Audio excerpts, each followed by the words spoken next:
I made a stone index while we were off screen here to maintain the position of tooth 1-1. I've seen some people use a lot of silicone. It's possible, but as long as the shore hardness is high, so it's nice and strong. I think stone is a little more exacting. And then after the stone was set, I boiled out the wax. I'm a few steps ahead of you here. You're gonna follow along. I'm gonna get you the books back. You're gonna follow along the recipe. So I waxed up the tooth. I put the stone matrix, and I took off the wax, eradicated the wax. Then I have soaked the model in water. As you can see, my model is very wet, and the index. Both of them are really wet. I'm gonna put some denture separator or Densep on the model. This is so acrylic does not stick to the stone. A brush would be prudent. I used slight amount of Vaseline so these stone pieces did not stick together. I used a little Vaseline so they wouldn't stick together. And then now I have blown off any excess separator. Some of these steps are happening really quick and you'll miss them. My job is to make sure you don't miss them. Your job is to make sure you don't miss them. If you're unsure, ask us. Don't ask the neighbor because they might not know. But they might know. And we'll get everybody on track. So the separator now is kind of drying out. That's okay. I've got my denture tooth here. There's no wax on it at all. I'm going to take a small burr. Another important thing that might be overlooked, if I have a small burr. And I'm going to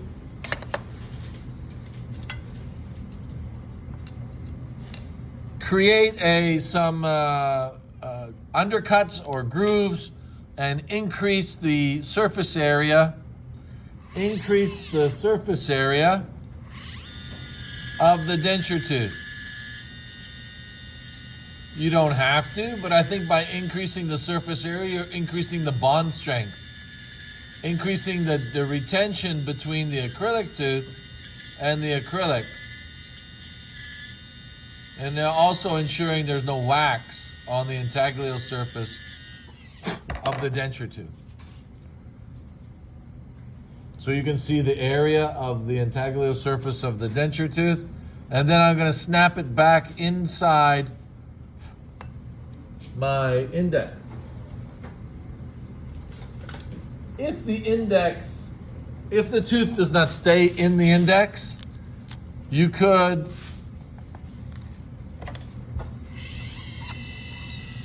use a little cyanacrylate glue. I put some here. I try not to pour it in the mold. I can just pick it up with my spatula, a tiny drop, and that'll hold it in place. So I picked it up with my spatula, I put it underneath the neck of the tooth, I closed it down. Try to refrain from doing this, because you can't control how much glue is going in there. And reminds me of a story. It was a full denture, I glued the tooth back in. So my work placement, no it wasn't, 4 years after graduation, 4 years. Crazy glue squirted in my eye. No sunglasses, no safety glasses. I was glued closed. Couldn't open it. Tragic, no? Then, I had to get to the hospital. This is the sad part of the story. And on the way to the hospital, I had to drive. And we talked about earlier today, right eye, left eye dominant. We need both eyes to see depth. So it's very difficult to drive with one eye. Have you tried it? No. It's difficult. I hit the light standard in the parking lot, but I made it there. And I have a glass eye. No, I don't have a glass eye. They fixed it. Sad part of the story is, my manager says, "Are you coming back?" I said, "I don't know if I'll have an eye when I come back." He says, well, we're very busy. And I said, I'm very blind right now. True story. I went in the next day and I quit my job. And he's a friend of mine, I guess still to this day. And he always asks me every time we get together at those social events when we're having a drink, he goes, you know, we were doing really so well back then and this and that. Why did you ever leave? To this day, has no clue. And I said, well, I guess you'll just never know. I thought we were friends. I thought we were more than just employee, employer. So that was a sad story that his personal growth level is so low to care for other individuals rather than the economics of business. Are you coming back? The best part of the story is, though, I got to wear a patch for a week. And you know when you're wearing a cast or a patch, people ask you what question? What happened to your eye? And then you get tired of explaining the same stupid story, what happened to your eye? So I had the most creative stories. And it was amazing weeks later that my stories were so good that people actually believed me and said, wow, did you hear Paul's wife hit him with something in the kitchen? And now he's lost an eye? Crazy stuff I said, just to get reaction out of people. Anyways, okay, I digress. Sorry. I was waiting for the separator to kind of dry out a bit. I've got the tooth glued in here. It's not moving. I can double check here. Now, it might look easy to you right now. How did I get the stone so nice and neat like that? Well, I'm going to show you. You must mix the stone very thick. Not like watery. It will not stand. Like very thick that you could roll the stone in a ball with your hands. Like Play-Doh. That much less water. If we do denim materials, the minimum is 19 mils per 100 grams of calcium sulfate. I would say maybe 20. The thickest you can make it. In comes our acrylic bowls. You have these? Let's zoom out for the magic here. This is the hardest thing you'll have to do. This is stressful. I'm going to put a little bit of monomer here.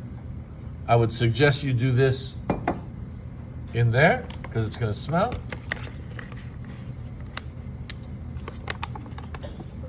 Do we know the long-term effects of exposure to monomer? I have no idea. I'm going to die. Eventually, right? You made me shake my phone. Okay, that is a definite. We're all going to die. Oh my goodness. But anyways, what did we do before then is the most fun part. So I've mixed the acrylic, not too thin, not too thick, just enough. Because if you put too much powder in here, if it's too watery, you'll have to wait. If it's too much powder, it needs to mix, saturate. Is it really cancer care? You got me all freaked out. Is it?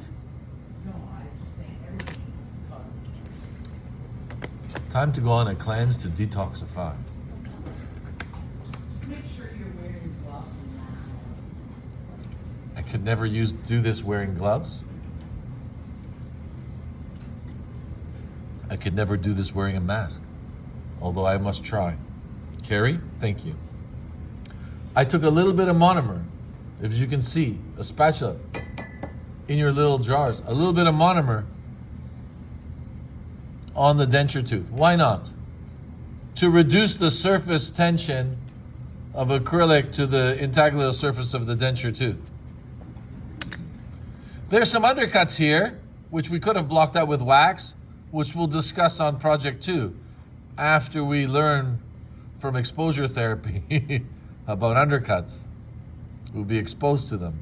This material should stand. It is not standing yet. There is a short window that we could use this material in. If the room is cold, it takes a long time. If the room is hot and humid, the acrylic sets off fast. So anticipate this acrylic setting off fast. You can see the bubbles coming out. I soaked the model in water before applying separator to saturate the model, so when I put in the pressure pot, there will be no bubbles coming through into the acrylic. It's standing. You see it standing on my spatula. I'm going to put some here on the integular surface of the central. Now gravity is at work here, so I'm going to start by applying this cold cure acrylic up high on the lingual side of the teeth, because it'll probably fall down. And I don't have much time left. My goodness. As you can see, you probably got a good 60 seconds. I'm going to put this index with my denture tooth in such a place. You can see the palate here is taking shape. I used a little bit of monomer.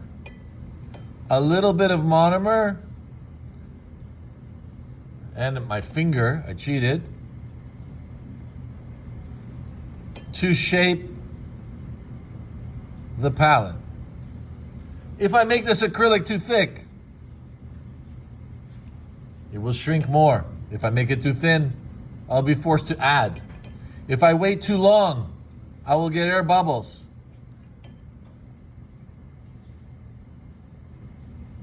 Is Victoria here? Carrie? Carrie? Yes? Could you put this in the pressure pot for me? Sorry, I didn't mean to yell at the room, but I love it how like, yes. Could you do that for me? No. So, there we have it. If there's any excess here, you can trim it off. Just hold the index on there, it doesn't fall off. So, Carrie's going to put in the pressure pot. The pressure pot must have hot water in it. How long in the pressure pot? 2 minutes. If the water is cold in the pressure pot, 15 minutes. If the water is hot in the pressure pot, 1 minute. I don't hear any air here. In the pressure pot. If someone else is in the pressure pot and you open it, this is not good. Make sure that we use some pressure pot management here. Not everybody inside there. Open and close, open and close. What's the pressure pot for?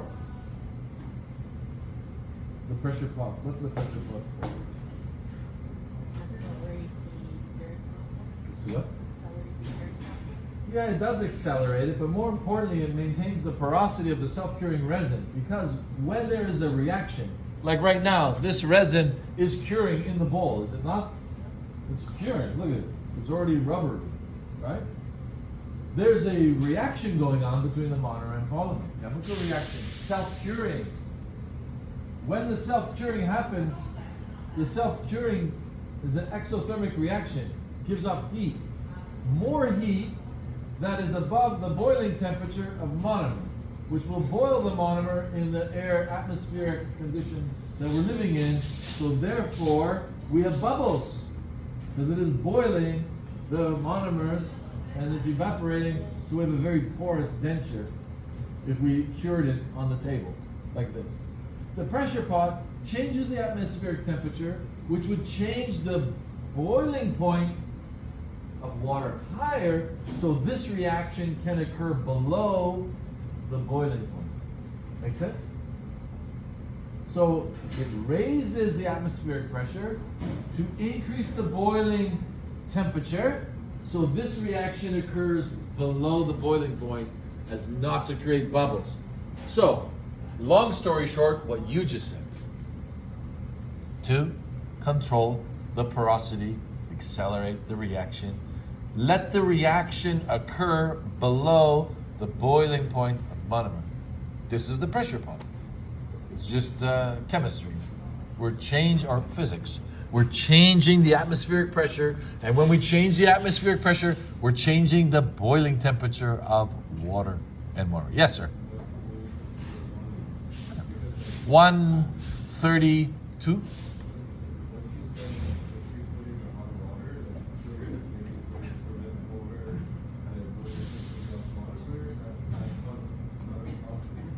We're not putting it in boiling water. We're putting it in warm water. You could put it in very hot water, but the reaction will occur so quickly that you won't get the lid closed. So warm water, hot water, that you can put your hand in.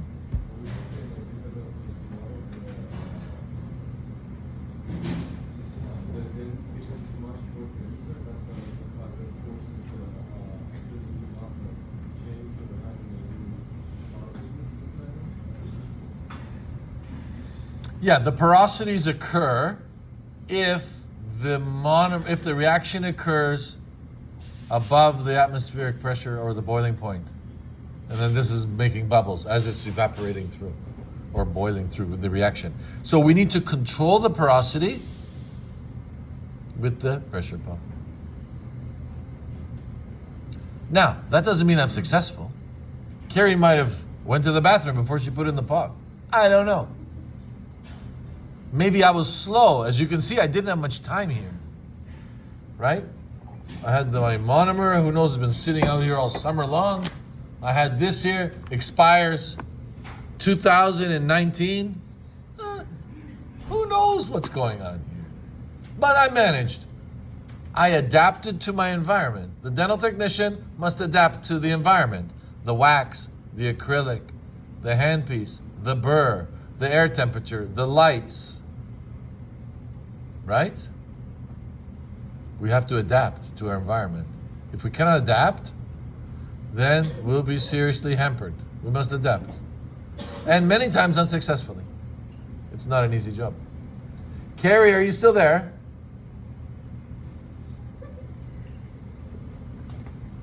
So, it's been in way too long with the pressure pump. You can stay all day, but I've got a class.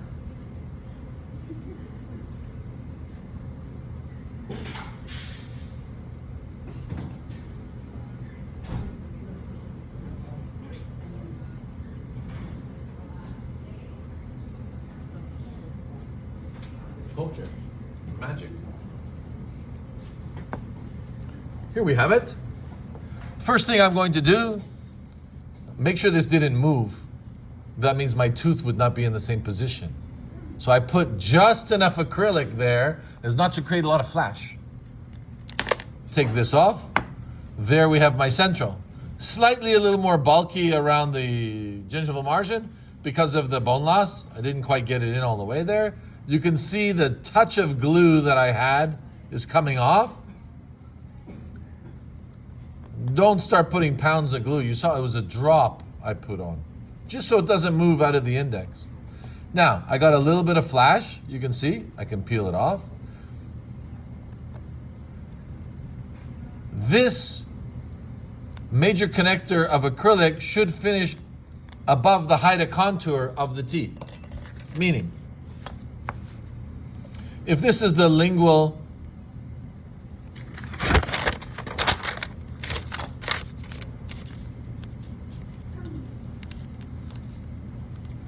we have the lingual side of a bicuspid cross-section. This is the widest point of the tooth, which we're going to go into detail next week. The widest circumference of the tooth. Below this point, the height of contour at a certain angle of the lingual and buccal side. Below this point is what we would categorize as the undercut point, or the undercut here.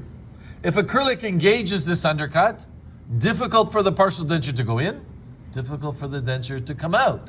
But we must engage some undercut to create some retention. How much? Just enough? Yes. And this occurs chairside with the dentist having the patient's dexterity, putting it in, taking it out, putting it in, taking it out. If they break a fingernail taking it out, this is too tight. If we go to dentures, and when I taught down there, and the student is on top of the dental chair, like this, pushing on the patient, it goes in. And then they were so nervous. It's not going to fit. And then, instructor, could you take the denture out? No, I can't. Well, what are we going to do? I don't know. It's never happened to me before. I would always think about it, but it never happened to me before. So we had to cut the denture out of the patient's mouth. This here is engaging all the undercuts, this model. It might not come off without breaking a few of the anterior teeth. So gently, I'd rather have the model break than the denture. Because the model, the patient can't wear the model. but they can wear the denture. So slowly, as you can see, if I pull it off from the back, I'll break the front flange. So let's see if I can kind of elevate this, or maybe I'll purposely break the central cleanly from here.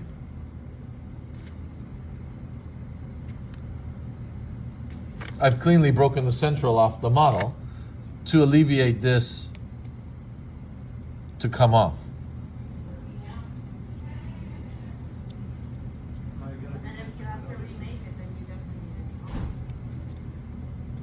If I have to remake it, then I'm not that. No remaking. There's no remaking here. If you have to in the class, though, we give you a new model. So, what I could do, though, because I was so clever in my fracture points,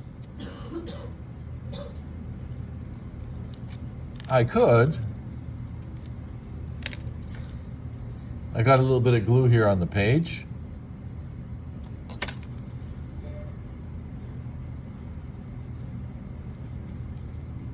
I could super glue, crazy glue these pieces gently, carefully, perfectly back together. And there's my model. If I need to go back and check. Now I've got my acrylic partial denture. I see the finishing lines.